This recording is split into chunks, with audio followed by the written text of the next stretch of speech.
So let's see, I want to see kind of, the Kirsten Green magic in motion here. So what we have is we have three 30 under 30 entrepreneurs in the education space. You guys, Forerunner, you're in that space. And what we're going to do is bring them out for a pitch. And then, Kirsten, what I'd like you to do is give each one kind of, and again, we haven't staged this. This is fresh. I know nothing. And we're gonna find out what we're not gonna do the full Shark Tank grilling. People want to eat, and we got a big announcement. But what we do want to see is kind of from the eyes of a top VC, what's one thing they could do to get their pitch even to another level? They're already great, but how do we get them to no-brainer funding status? This is a feedback exercise. This is a feedback exercise. I got to get at the edge of my chair and start asking questions. There's a feedback exercise that hopefully, again, everybody, each one of these is applicable to anybody here, whether you're pitching for funding or for venture funding or for a grant. We've got a great opportunity to see kind of a pitch through the eyes of somebody who is seeing this fresh, just in the same way a lot of you are going in and seeing it fresh. So first off, it's always hard to go first, but we have Soham Khatan is brave enough to do that. All right. Hello. Hi, Kirsten. Hi, guys. My name is Soham. I'm the CEO of Ambi. And today I'd like to talk to you guys about a shift in consumer mindset. It starts with Generation Z, today's students and tomorrow's leaders. They came to use social media much earlier in their lives compared to their predecessors. And so virtual communities are second nature to them. They've always blurred the lines between online and offline using virtual communities. Then during the pandemic, virtual communities helped almost everyone find solace with like-minded individuals and feel human connection via a computer device. This mindset shift to virtual communities is here to stay. And we're seeing the rise of new community-first platforms in every vertical, from investing to podcasts, to neighborhoods, and to mental health. In education, there's latent demand for a community-oriented, mobile-first, and consumerized product. And that's what Ambi is. We've developed a proven launch strategy on college campuses, and we upsell universities on intelligent enterprise features that help them graduate more students annually. Now, get this. In the US alone, software companies are taking home $16 billion in annual revenue from universities. But outcomes haven't moved as they should. And a lion's share of this revenue is going to incumbent companies like Oracle, Illusion, and Microsoft. Let me tell you, Randall, you picked the right name for this conference. It truly is the decade of disruption. And the change in education will come from under 30 listers, just as we've already seen with Guild Education. But our category, student experience, for which the acronym is SEX, sheesh, no wonder the students love it so much, is about giving students a horizontal platform, which helps them unleash their ambition. Thus our name, Ambi. So underneath the hood, Ambi is a fintech platform that gives every student and organization access to a digital wallet for education. Thank you for listening. And Kirsten, I promise not to ask you for a marketing playbook, but I'd love to continue the conversation and have Forerunner's insights inform this incredible journey that we're on. Thank you. All right, let's hear it for Soham. It's hard to go first. Right on time at 2 minutes, that's always hard. And also, listen, to get up there in front of not only a live audience, but we got 10,000 people watching virtually, so. I was going to start off by saying that's not easy. Nope. It's also not easy to get up and do it without any slides or any things to point to. But you did a great job, particularly kicking it off by really framing the audience that you're addressing and what's going on with them and what their need is, and then talking about the universities that you're going to address with that. I think in addition to that, I would have loved to hear just practically, like, maybe you mentioned it, but I couldn't quite follow, the size of the market, how you plan on a go-to-market strategy, the business model that underpins it. I know you only have 2 minutes, but I think there's a certain amount of time that goes to framing the problem, the opportunity, and then be practical around okay, how are you going to bring this to life and what does it take? And ordinarily, obviously, a pitch would include I need capital to do X, Y, and Z, and say what your goals are. Excellent, thank you. All right, thank you. Appreciate that. All right, next up, Vanessa Gill. Let's see what you got.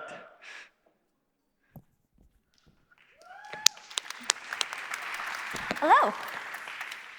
Hi, everybody. I'm Vanessa, and I am the CEO and co-founder of Social Cipher. And before I tell you what that is, I would like you to meet Ava. Ava is autistic, and she's told that her behavior is unnatural and unwanted. This leads her to be 5 times more likely to face loneliness and isolation, and 10 times as likely to die by suicide compared to neurotypical peers. Ava works with a counselor for social emotional support, but current learning tools are unengaging, they're patronizing, and frankly, they are out of touch. There is a void in support for these counselors' most vulnerable clients, and Social Cipher is fixing it. Social Cipher is a game-based social emotional learning platform for neurodivergent youth and the professionals who work with them. In other words, we make space pirate video games for youth to better understand themselves and those around them, and for professionals, we make software that helps them get better insights on their youth's social emotional well-being. We're also community built. 40% of our team is neurodivergent, including myself. I was actually diagnosed with autism and ADHD when I was 14, and I built this venture based on my own experiences. We are actually, it's showing that community built is working really well for us. We actually ran pilots, and in those pilots, 94% of professionals that piloted with us reported that our products helped enhance their therapy and classroom sessions, and 100% of our youth wanted to keep playing. In addition, we are in 17 schools and centers right now, and that is pre-public launch. We actually launch next week. We've also been raising a pre-seed round. We got to halfway in about 2 days. And so if you're looking to join us on our journey as we go from general education to workforce development and beyond, would love to talk about that. And yeah, overall, I believe in a future in which neurodivergent youth can embrace their differences to achieve magnificent things. And our team's gonna make that future a reality. Thank you.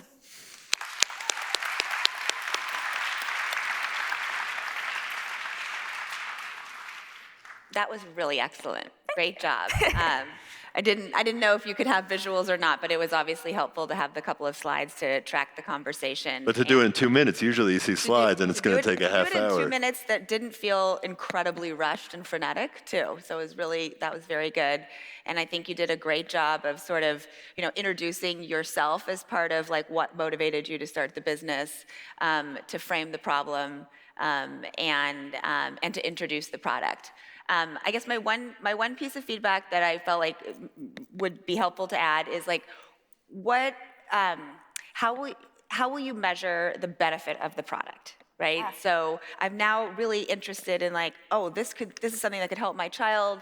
I want to get engaged with it. How will I know if it's working? What will I expect to happen after that? What's the outcome outlook for that? Yeah, the strong part. It's fabulous. Awesome. Thanks. Great job. Thanks so much. Thanks. Even great pitches can be made a little better. That's right. That was really good. All right. And for last but not least, we have a great name, Chloe Hackham-Moore. I love anybody at a hack, who's hacking, we're all for. So Chloe Hackham-Moore. Hi, thank you for having me.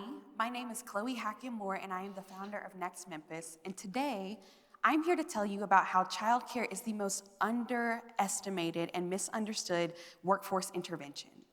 So it's pretty public knowledge that childcare is the #1 barrier to women being in the workforce. It's so public knowledge that the Department of Labor cited that 70% of women outside of the workforce cited childcare as the #1 reason they could not pursue full-time employment, and that was before the pandemic. What people underestimate is that childcare is also the earliest predictor as to what our workforce will look like decades down the road. People don't know that 90% of our brains form by age 6, and in 3rd grade, children switch from learning how to read to using reading to learn, which is the foundation for high school graduation, and ultimately helps children not be in adult poverty.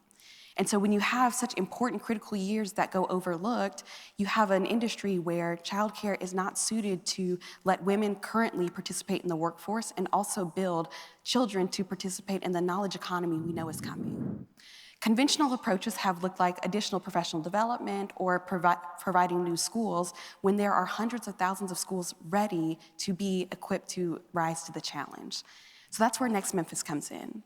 Next Memphis offers a redesign of the system of early education by providing deep technical assistance and direct services and resources such as curriculum to existing independent schools. We come on top of what their operations do to provide a thriving ecosystem where professionals aren't burnt out, children have great outcomes for kindergarten readiness, and families have access to choose a place from wherever they live, work, or play. We've raised $32 million to initiate our pilot and scaled from 8 programs to 41 schools and had 100% retention through a pandemic crisis. We are now slated to scale to 80 programs by the end of the year and are seeking investors to not only help us continue our scale, but to tap into the over $2 billion that the state of Tennessee has allocated for childcare but has not spent. And so we really invite investors, especially Forerunner Ventures, who are looking to be disciplined, to have an approach that prioritizes quality and quantity, and that also looks at getting ahead of our trends so that we can develop a workforce that really meets what innovators are looking to hope for and have all of our folks, including women and children, participate in our economy. I'm open to any feedback and questions you have.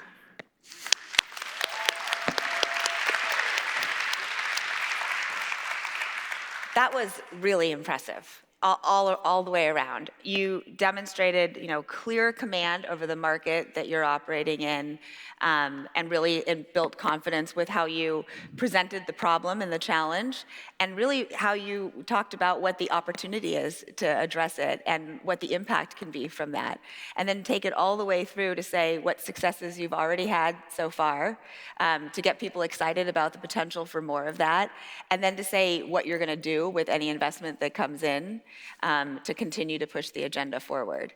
So I think while she was talking, I was thinking to myself, I don't know what to say in terms of being critical. It was really an incredibly well-used 2 minutes. I have a lot of questions that I think would follow up like I do for all the other pitches, but in terms of just getting it out there and piquing attention and answering, a lot of the really most important, kind of takeaways for an initial thing, you did a really awesome job. You want to know my feedback?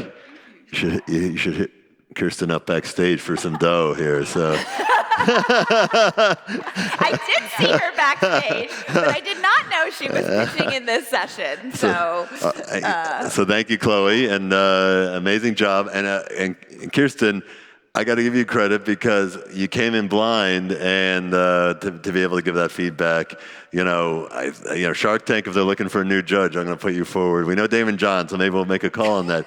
If anybody had $1 million, I think, thank you, Chloe. Thank you. Chloe, listen, Chloe mentioned Chloe's organization.